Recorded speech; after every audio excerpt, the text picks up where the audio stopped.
Let's welcome in Leroy Hoard. I was texting Leroy yesterday, and Leroy told me he hates that he's always right about this kind of stuff. So, Leroy. What is he right about? What are you right about, Leroy?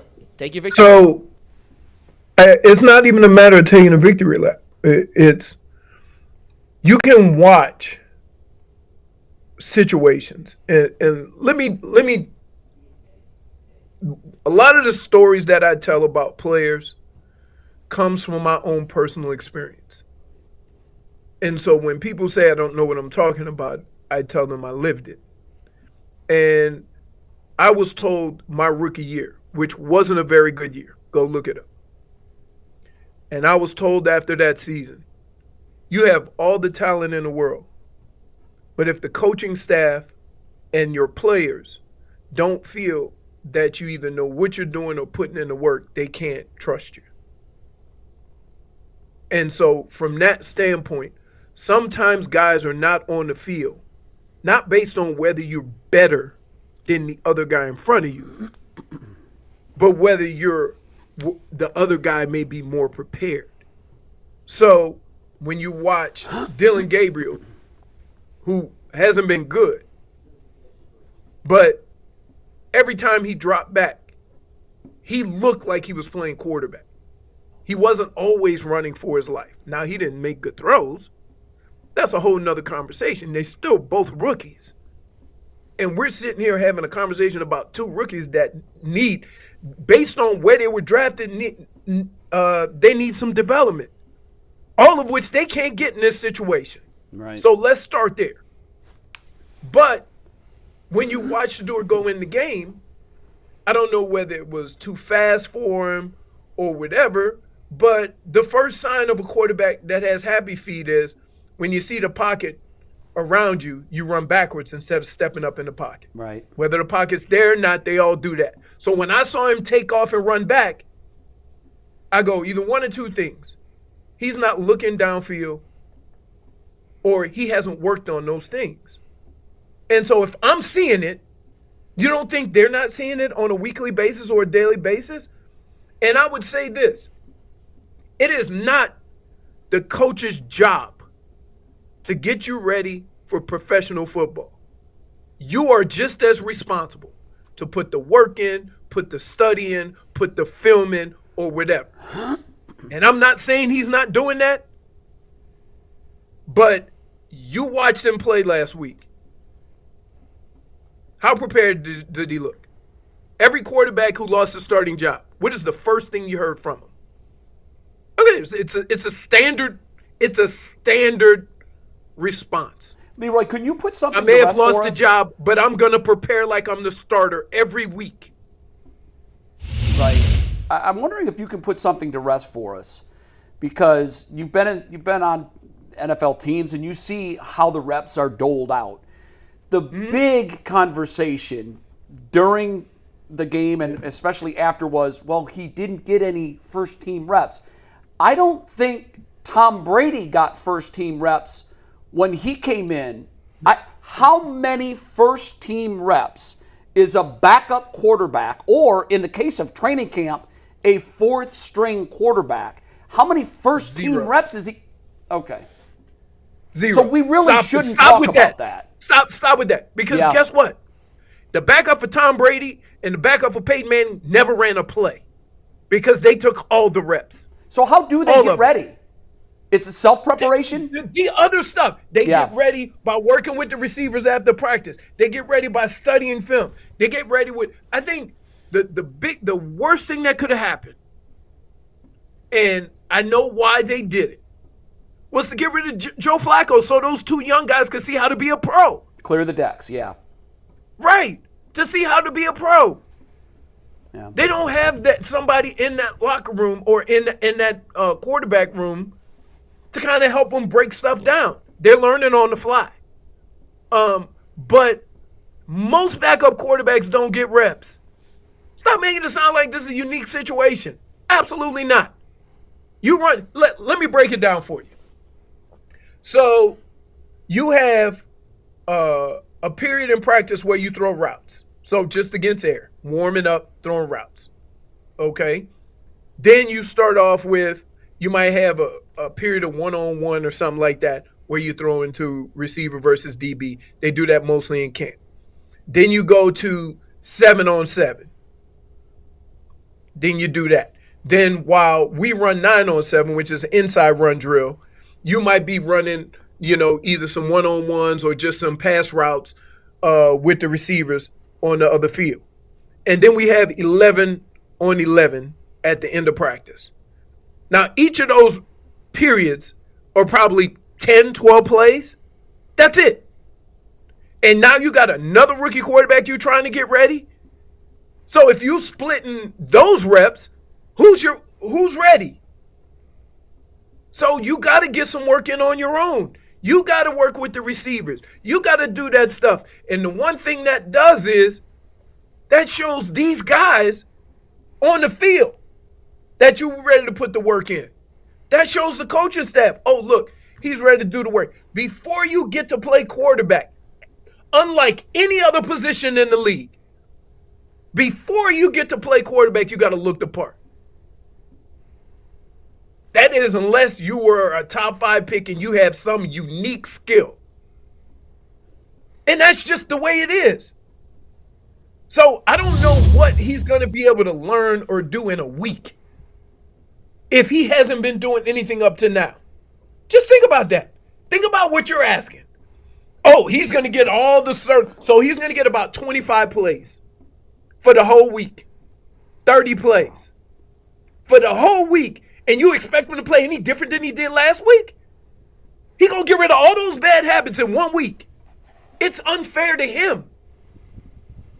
Because if he's not ready, he's not going to be ready in a week. And there's going to be a whole nother kind of DTR situation where he wasn't ready to play, but he had to be thrust in a starting position, and we say he sucked. Yeah. If you're not ready to play your rookie year, you ain't ready. There's nothing wrong with that. Everybody getting all worked up saying what Shedeur should do or what he should get a chance or he should do. If he's not ready, you're doing him a disservice. Well, Leroy, this is the NFL. It stands for not for long, and you don't get no chance to cry about whether or not you're ready or not. Ready or not, here I come. It's the week. Okay, but then don't complain about the result. Well, but here's the thing. This, it's a results-based industry. Here's the problem, Bush. When you draft in the 3rd and 5th round at quarterback, what are they saying where you got drafted? We get that. You're not ready. We get that. And so if you don't get that development, how unfair is it to the player to then all of a sudden critique him like he was a top 5 pick? There are some players who go to wrong opportunities or get to the wrong place and they don't shine. Let me give you an example. Mm-hmm. Baker Mayfield was here. Baker Mayfield was decent. He did some things, but he ended up leaving here. Baker Mayfield today is in a better situation than he was before because sometimes you get drafted to the wrong opportunity. Now, here's the thing. All you can ask for as a player, right? Any player wants to play. All you can ask for is the opportunity. Is it fair that you may be judged incorrectly? Sure. But that's just how it works. But Bush, my whole point behind all this is you got to be ready for that situation. And you have to do most of that work, not nobody else.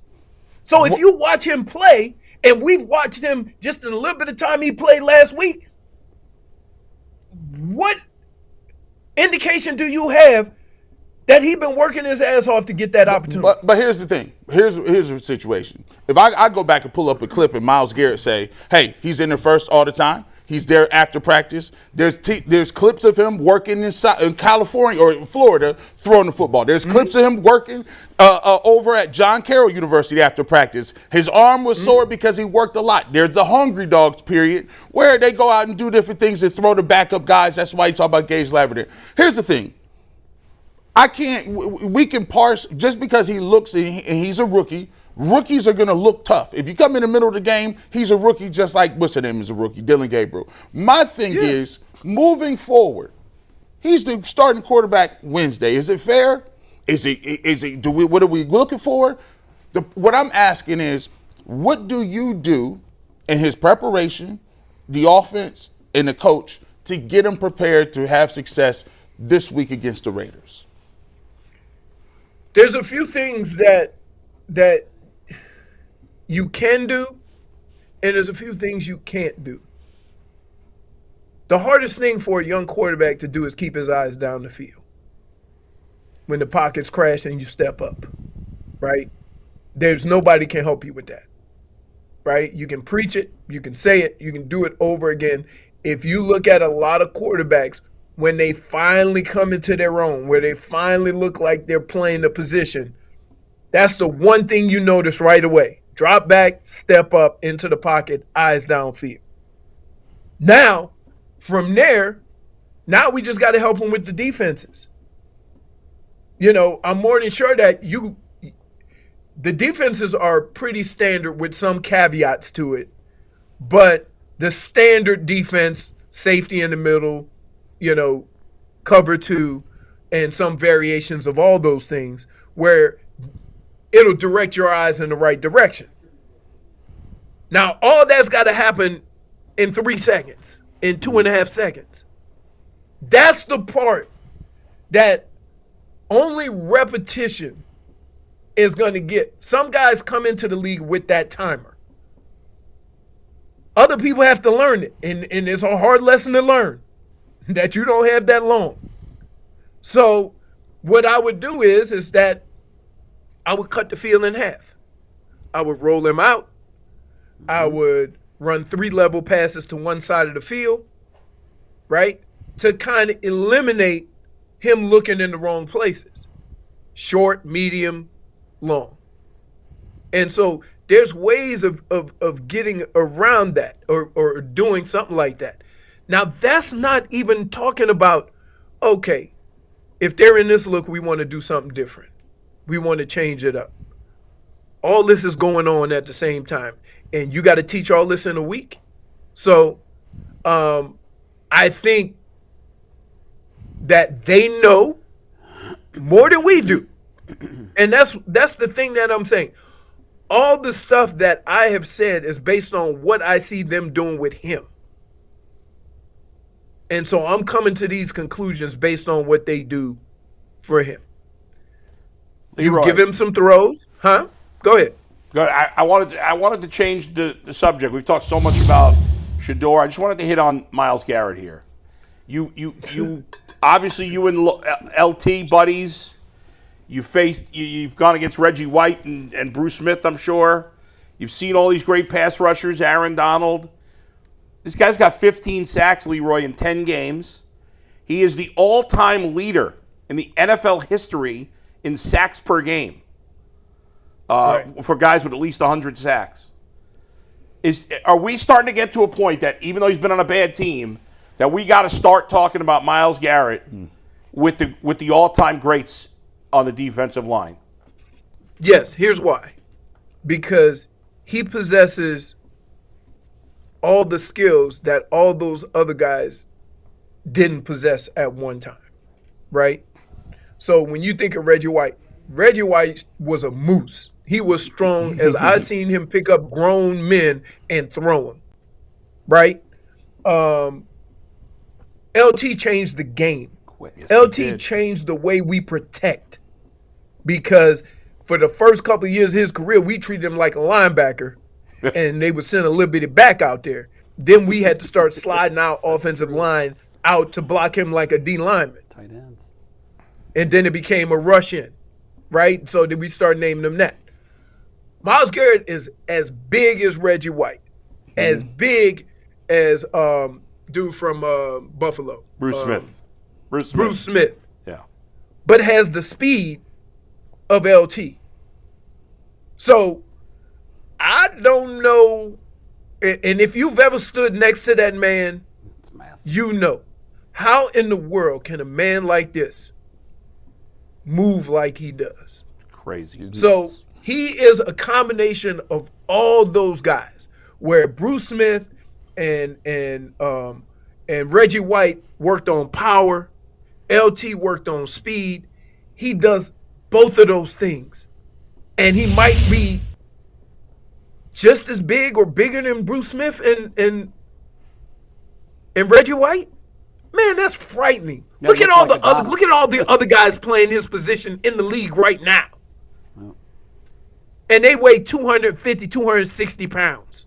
Leroy said he's the most gifted. To me, he's the most gifted pass rusher physically ever because he's the same. He's big like Reggie White. He has power. His get off is tremendous. It's lightning quick. Right. He outweighed LT by at least 40 pounds, and the fact that this man has the level of flexibility in his hips and his bend and his knees to get around the corner. To me, it's just a. Now here's the thing. The guy that I think has the longevity piece was Bruce Smith. Now, Bruce Smith did it at a high level Bruce Smith sacks. for years and years. So we'll see if he has enough longevity to get there. But in terms of some of the great pass rushers, Myles Garrett, to me, physically, is right up there with him. When you think about pass rushers and you think about like who was from Cincinnati? I mean, not from Cincinnati, Kansas City. Derek Thomas. Derek Thomas. Yeah. Yeah. They all kind of did it their own way, right? Derek Thomas was like the first like linebacker, like 6'3", 240, 250 that was dominant sacking a quarterback. All these other guys were like, then we got into the period of time where we had smaller, we called them rush-ins, and they were like 250 and were fast. And so it's kind of, but what we have here is a combination of all those things. Like you go back to the beginning of the pass rusher. You go back to the beginning of D linemen, they all had a certain size. They were all big or whatever. The thing about what we could do with him, with Myles, is that you can take him and put him over a center. You can put him over a guard. Okay? He's the same size as those guys too. So now you're talking about, I got a guy with elite pass rushing skills, quick off the ball. Now he over your center. Now he over your guard. That's what makes him so unique. When you think of these other guys, they mostly played in their position. One last question before we get you out of here, and I think this is the best question of all. Obviously, you're much, better friends with this guy. You grew up with him. My man Bernie, last week, a couple of weeks ago, man, it was touch and go. It was touch and go, and me, Jay, talked about it. And I said, man, we saw Bernie, and he in the studio with us, and then he finally got his transplant. He's doing well right now. And man, what you talk about transitioning your toughness and mental toughness and what football teaches you. What did you know early on about Bernie that would make it seem like that you knew he was going to pull through this one too? Because it's crazy. I would say this. There is no person in my life and probably in any of our lives that threw out anything. And this from our days playing. This is from, I've never seen the man yell. He only yelled at me, by the way. I'm just going to put that out. Because he loves you, right? He loves you. But I've never seen him yell either. But I have never met a guy who got beat up the way he did playing football. Because my rookie year, he got sacked more than anybody in the history of the NFL. And always stayed positive. It was if you have a conversation with Bernie or you see one of his tweets or you see any of his posts, that's him. That's him. Like, regardless of what's going on. All the stuff he puts on his poster, when you have a regular conversation with him, that's him regardless of what's going on around him. And I got to tell you, if I'm feeling bad, I always call Bernie. I'm going to tell you. He ain't he going to be so positive. I say, hopefully that some of that rub off on me. I'm having a bad day. So and for reasons I can't explain, he has taken me under his wing, and it's been now for 35 years. Because if anybody asks, he will always mention my name, and I have no reason why. I don't know why. It's just always been that way. He comes down to Florida. Hey, let's go eat. When you coming up to Cleveland, hey, come up here this week, and we're gonna go get something to eat. And so it is a relationship that came from he taught me how to improvise, like to the point where we both get in trouble. Yeah.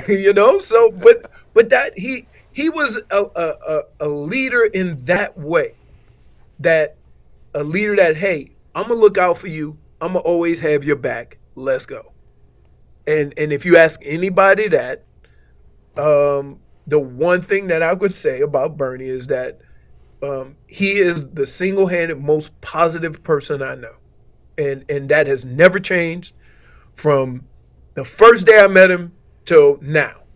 And it's like, hey man, oh no, don't worry, man.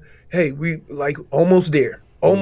Like it's just like I'm like, whew. It had me like, Yeah. I hope he's right, But he ain't gonna never deviate from that. He's never deviated from that. And so it has from to do that with his standpoint, spirituality too, Leroy.